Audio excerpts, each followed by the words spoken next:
In the last video, I had shared what are the 5 signs that usually indicate that your man is not there. What if your partner is a woman? What to look for to understand that your partner is not there emotionally.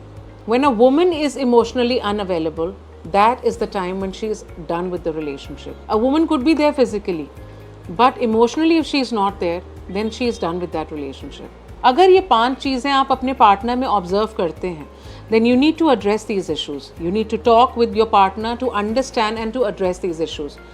If you are unable to find the way out, then you know where your relationship is headed to. The first thing is limited emotional sharing.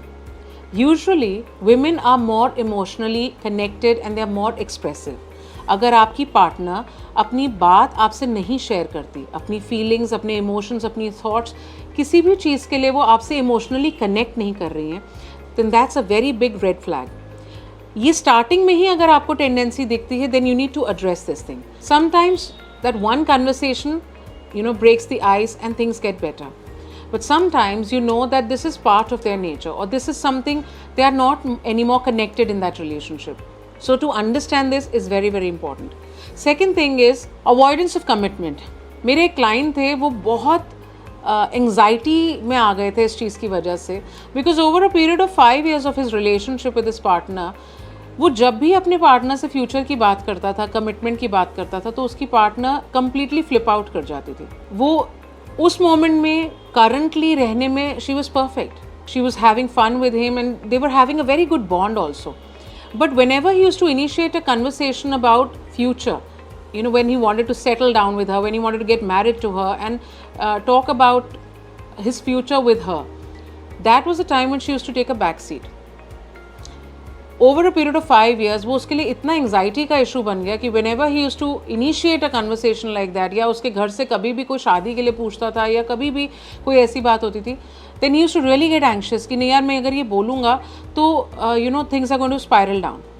But then at the end of it, he had to face it.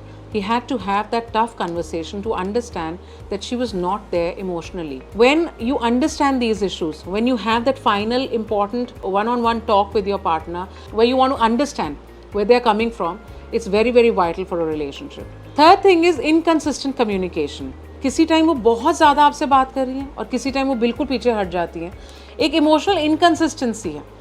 किसी time पे वो आपसे बातें share कर लेते हैं, किसी topics पे बात शेयर कर लेते हैं, बट कुछ चीज़ें ऐसी हैं जो कम्प्लीटली वो लाइन ड्रॉन है आपके बीच में, अनसेड लाइन है कि नहीं, इस टॉपिक पे मैं बात नहीं करूँगी.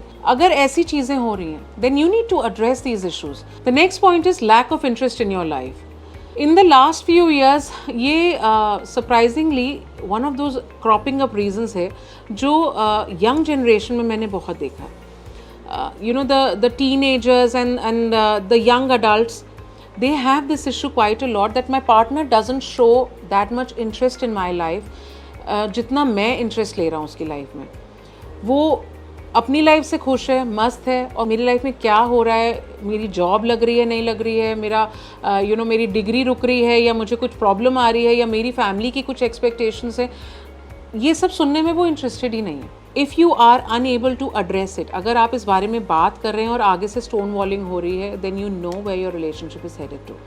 That's a very big red flag to understand that if she has no interest in your life, if there is this major lack of interest in your life from her end, you need to first address it and then face it.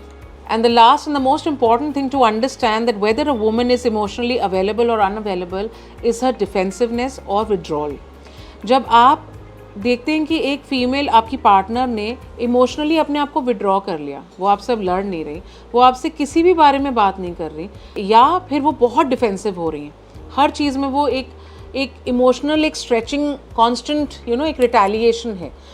बात करने के बजाय, dialogue के बजाय completely defensiveness होना, या बहुत ज़्यादा लड़ाई होना हर बात पे, या कंप्लीट विड्रॉल होना कि जिससे उन्हें फ़र्क ही नहीं पड़ रहा आपकी बात से या आपके होने से, then these are the signs that you need to actually see, address, and then take your call accordingly.